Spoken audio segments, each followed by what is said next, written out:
ഒരുപാട് ആൾക്കാർ ഇഷ്ടപ്പെടുമ്പം അത് നിലനിർത്തി കൊണ്ടുപോകണ വളരെ ബുദ്ധിമുട്ടുള്ള കാര്യമാണ്. മനസ്സിലായില്ലേ? ഇപ്പം പുറത്തിറങ്ങുമ്പം ഇപ്പോൾ വീഡിയോയിലെ ക്യാരക്ടറായിട്ടാണ് നമ്മളെ കൺട്രോളുള്ളത്. ഇപ്പം ഞാനിപ്പോൾ എന്തെങ്കിലുമൊക്കെ ചെയ്തുകൊണ്ട് പുറത്ത് നിൽക്കുകയാണെങ്കിൽ ചിലപ്പോൾ എന്തെങ്കിലും ആലോചിച്ചുകൊണ്ട് ഇങ്ങനെയൊക്കെ നിൽക്കുകയായിരിക്കും. ചിലപ്പോൾ ഞാൻ ആ സമയത്ത് ഞാൻ വയ്ക്കുന്ന മുഖം എന്ന് പറഞ്ഞാൽ ചിലപ്പോൾ ദേഷ്യത്തിലോ അങ്ങനെ എന്തെങ്കിലും മുഖത്തിലേക്ക് ഇങ്ങനെ ഇരിക്കുന്ന. അപ്പോൾ ചിലപ്പം അവർ വരുന്ന വൻ ഹാപ്പിയിലായിരിക്കും. അപ്പം എൻ്റെ ഇതുമായിട്ടൊരു കണക്ട് ആവില്ല. അപ്പോൾ ചിലപ്പോൾ എൻ്റെ ഉണ്ടാകുന്ന നെഗറ്റീവ് അവർക്ക് ഭയങ്കര വിഷമം ഉണ്ടാകും. അതായത് ഇപ്പോൾ എപ്പോഴും എനിക്ക് ശ്രദ്ധിക്കാൻ പറ്റില്ല. അത് ചിലപ്പോൾ ഒരുപാട് പേര് ദിവസം കാണുന്നെങ്കിൽ എനിക്ക് ഇപ്പോൾ എല്ലാവരും സന്തോഷിപ്പിച്ചുകൊണ്ട് നിൽക്കാൻ പറ്റില്ല. പക്ഷേ എനിക്ക് അങ്ങനെ ഒരു കാര്യമുണ്ട്. എനിക്ക് അതായത് ഇപ്പോൾ നമ്മൾ ഇഷ്ടപ്പെട്ട ഒരാളെ വരുമ്പോൾ എനിക്ക് അങ്ങനെ നെഗറ്റീവ് ആക്കാൻ പറ്റില്ല. അപ്പോൾ അതുകൊണ്ട് ഞാൻ പരമാവധി ഒരുവിധം ക്രൗഡ് ഉണ്ടെങ്കിൽ ഞാൻ മുന്നിൽ പോയി ചാടത്തില്ല.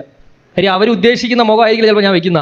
അപ്പോൾ വീഡിയോയുടെ അതേ വൈബിലായിരിക്കും വരുന്നത്. അപ്പോൾ അങ്ങനെ ചില നെഗറ്റീവ് അങ്ങനെ ആരെങ്കിലും എന്തെങ്കിലും കണ്ടിട്ടുണ്ടെങ്കിൽ അത് ഒരിക്കലും മനസ്സ് കൊണ്ട് അറിഞ്ഞോണ്ടല്ല കേട്ടോ. ഓക്കെ. അല്ല, അപ്പോൾ ഗേൾ ഫ്രണ്ടിനെയൊക്കെ കൊണ്ട് പുറത്തു പോകാൻ പറ്റുന്നുണ്ടോ? ഓ, കുഴപ്പമില്ല. കിട്ടിയാ? അപ്പോൾ അതിന് പ്രശ്നമൊന്നുമില്ല. അതായത് ആള് വളഞ്ഞ വഴി വരുന്നതാണ് കേട്ടോ. നേരെ ചോദിച്ചാൽ മിണ്ടാത്തോണ്ട് തിരിഞ്ഞ വഴി വന്നേ ഒതുക്കി ഇട്ടിട്ടുണ്ട്. ഒതുങ്ങുന്നത് നല്ലതാണ് ശരിക്കും. പക്ഷെ അല്ല, ഈ പബ്ലിക് സ്പേസിലേക്ക് ഇങ്ങനെ ഇറങ്ങുമ്പോഴേ നമുക്ക് ഫാമിലി ആയിട്ടൊക്കെ പോകുമ്പോൾ എല്ലാവരും വന്ന് ഫോട്ടോ എടുക്കുന്നു. ഒരു ഭയങ്കര അതൊക്കെ നമ്മൾ ആഗ്രഹിച്ച ഒരു കാര്യമാണ്. പക്ഷെ പ്രൈവസി എവിടെ നഷ്ടപ്പെടുന്നതല്ല. മെയിൻ കാര്യം എന്ന് വെച്ചാൽ ഇതെല്ലാം അവർ സന്തോഷത്തോടെ ചെയ്യുന്നതാണ്. മനസ്സിലായില്ലേ?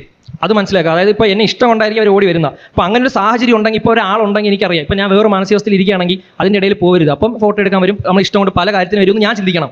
അപ്പം ഞാൻ അങ്ങോട്ട് പോകില്ല. അല്ലാതെ വരുന്നതൊക്കെ ആണെങ്കിൽ ചിരിച്ച് അല്ല നമ്മളെ രീതിയിൽ തന്നെ. പിന്നെ ഇതിൻ്റെ ഇടയിലുള്ള ബുദ്ധിമുട്ടെന്ന് വെച്ചാൽ ചിലപ്പം നമ്മളൊരു സ്ഥലത്ത് പോകുമ്പോൾ പലതരത്തിലുള്ള മനുഷ്യരായിരിക്കും വരുന്നത്. ചിലപ്പോൾ നമുക്ക് ഹാൻഡിൽ ചെയ്യാനൊന്നും പറ്റത്തില്ല. ചിലപ്പം നമ്മൾ കാണുമ്പോഴേ നമുക്ക് മനസ്സിലാവും. ഞാൻ ഇത്രയും നാൾ ഇങ്ങനെ ഓരോരുത്തരെ ഇങ്ങനെ കണ്ട് വരുമ്പം ചില സമയം ചിലപ്പോൾ വള്ളി ആൾക്കാർ എനിക്ക് മനസ്സിലാവും. ചില ആൾക്കാർ കുടിച്ചിട്ടാക്കി നിൽക്കുന്ന. അപ്പോൾ അവൻ കാണിക്കുന്ന സ്നേഹം ഒരു പരിധിക്ക് അപ്പുറം കാണിക്കും. ഒരിക്കൽ എവിടെ നമ്മൾ ഫുഡ് കഴിക്കാൻ പോയപ്പം ഒരാൾ ഇച്ചിരി കുടിച്ചിട്ടാണ് വന്നത്. ആൾ നമ്മളെ വിട്ടില്ല. ആളെ കൂടെ നമ്മൾ കുറച്ച് നേരം ഇങ്ങനെ ഇരുന്ന അവിടെ. ഒന്നില്ലെങ്കിൽ ആൾക്ക് പിടുത്തം മാറണം, അല്ലെങ്കിൽ നമ്മൾ അറിഞ്ഞ് അങ്ങോട്ട് എന്തെങ്കിലും പറയണം. നമ്മൾ മിണ്ടാതെ ആൾക്ക് മാറുന്നവരെ സംസാരിച്ച് ആൾ ഉമ്മ വയ്ക്കാനൊക്കെ ഒന്ന് തന്നെ അങ്ങനെ. അപ്പോൾ നമ്മൾ ചിരിച്ചിരിച്ച് മാറി വീണ്ടും വീണ്ടും ആൾ. പക്ഷേ അതായത് ഒരു ഡയലോഗ് തന്നെ ലൂപ്പിൽ ഞാനിങ്ങനെ കേട്ടുകൊണ്ടിരിക്കുക. ആദ്യം ഞാൻ ഇങ്ങനെ വേറെ രീതി കേട്ടു, ഇത് തന്നെ വീണ്ടും കറങ്ങി നമ്മുടെ അടുത്ത് വന്ന്. പക്ഷേ ഇതൊക്കെ വരുന്നത് ഇതൊക്കെ ഫണ്ണായിട്ട് നമ്മൾ എടുത്തിട്ടുള്ളൂ. ഇപ്പോഴും ഞാൻ പറയുന്നു, നിങ്ങൾ നമ്മളെ സ്നേഹിക്കുന്നത് കൊണ്ട് മാത്രമാണ് നമ്മളിപ്പോൾ ഇവിടെ ഇരിക്കുന്ന. അതാണ് മെയിൻ കാര്യം.